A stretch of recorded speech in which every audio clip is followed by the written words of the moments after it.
Assalamualaikum warahmatullahi wabarakatuh. Perkenalkan, nama saya Nabila Okta Yulia Ramadan dengan NIM A1J223015. Saya berasal dari ruangan 03. Di sini saya akan menjelaskan proposal saya yang berjudul Eufemisme Bahasa Bugis di Kelurahan Panjang 2, Kabupaten Tanjung Jabung Timur dalam memahami makna dan penggunaannya dalam kehidupan sehari-hari. Yang pertama, kita masuk ke latar belakang. Semua manusia yang dimanapun dia berasal tentu mempunyai bahasa. Begitu mendasar berbahasa ini bagi manusia, sama halnya seperti bernapas yang begitu mendasar dan diperlu dalam hidup manusia. Jika kita tidak mempunyai bahasa, maka kita akan kehilangan kemanusiaan kita. Bahasa adalah alat komunikasi antara anggota masyarakat berupa lambang bunyi yang dihasilkan oleh alat ucap manusia. Bahasa Bugis termasuk dalam rumpun bahasa Austronesia dan memiliki beberapa dialek tergantung pada wilayah tempat bahasa Bugis digunakan. Bahasa Bugis memiliki sistem bunyi, tata bahasa, dan kosakata yang kompleks dan kaya akan keunikannya. Bahasa Bugis juga memiliki sistem afiksasi dan penilaian yang kompleks yang dapat menggambarkan hubungan antar kata dan makna secara mendalam. Bahasa Bugis mempunyai karakteristik khas seperti penggunaan prefiks, sufiks, dan infiks untuk mengekspresikan makna dan kosakata yang sangat kaya serta memiliki sistem tata bahasa yang ketat dan konsisten. Membahas bahasa dan bahasa Bugis, saya akan membahas tentang eufemisme. Eufemisme adalah merupakan variasi bahasa yang digunakan sebagai bentuk penghalusan suatu tuturan. Eufemisme juga mewarnai pemakaian bahasa yang serta mencerminkan kondisi sosial masyarakat, yaitu ketidakpastian menghadapi fakta, sehingga cenderung menjadi abu-abu. Eufemisme merupakan gaya bahasa berupa ungkapan-ungkapan yang tidak menyinggung perasaan orang lain atau ungkapan yang halus yang menggantikan acuan-acuan dirasakan menghina, menyinggung perasaan dan menggantikan bahasa kasar menjadi bahasa lebih sopan. Jadi dapat dikatakan eufemisme terjadi karena adanya keinginan dari penggunaan bahasa untuk mengrekayasa asosiasi makna yang enak didengar dari kata yang memiliki asosiasi yang tidak dikehendaki. Saya akan masuk ke riset. Yang pertama, di sini saya sudah mencari tahu ada 3 artikel yang berkaitan, yaitu yang nama penelitinya itu Nuraida Agus yang berjudul Bentuk Eufemisme dalam Pertuturan Bahasa Bugis, di mana hasilnya ini dalam penelitian ini menemukan berbagai bentuk eufemisme yang digunakan di dalam bahasa Bugis dan bagaimana bentuk-bentuknya berfungsi di dalam komunikasi sehari-hari, dan dia termasuk signifikan. Yang kedua, ada artikel yang berjudul Penggunaan Eufemisme sebagai Strategi Kesatuan Bertutur dalam Bahasa Bugis, Analisis Stilistika, yang itu nama penelitinya itu Profesor Dr. Muhammad Darwis MS, yang dimana hasilnya dalam penelitian ini menemukan bahwa eufemisme digunakan untuk alat yang menjaga kesatuan di dalam interaksi sosial dalam kalangan penutur bahasa Bugis dan juga termasuk signifikan.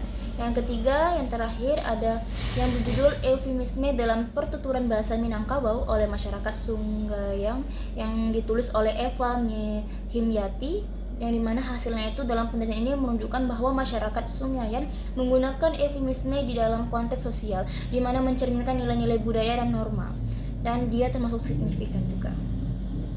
Dalam penelitian mengenai eufemisme telah banyak dilakukan di berbagai bahasa yang menyoroti fungsi eufemisme dalam menyamarkan makna, menjaga kesopanan, dan menghindari konflik sosial.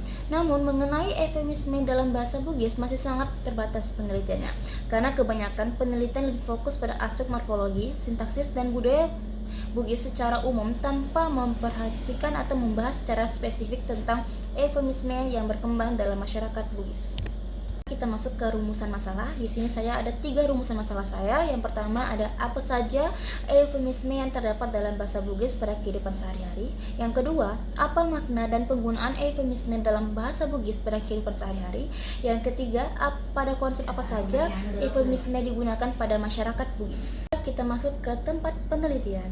Dalam penelitian ini saya mengambil sebuah tempat di mana dia dilaksanakan di Kelurahan Panjang 2, Kecamatan Panjang, Kabupaten Tanjung Jabung Timur, Provinsi Jambi, di mana daerah tersebut memiliki suku Bugis yang masih sangat kental dengan budayanya.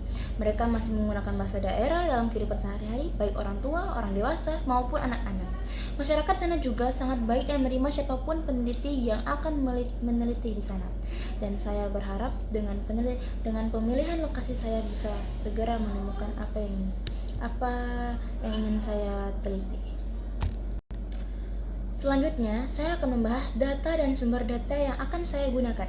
Dalam data dan sumber data yang digunakan dalam penelitian analisis eufemisme dalam bahasa Bugis, saya mempunyai dua data, yaitu data primer sama data sekunder. Yang pertama, data primer ini akan dilakukan melalui wawancara dengan penutur asli masyarakat Bugis seperti tokoh terpenting, masyarakat yang sudah lama menetap di sana, yang pasti orang asli suku Bugis yang masih fasih dalam bahasa Bugis. Yang kedua ada data sekunder.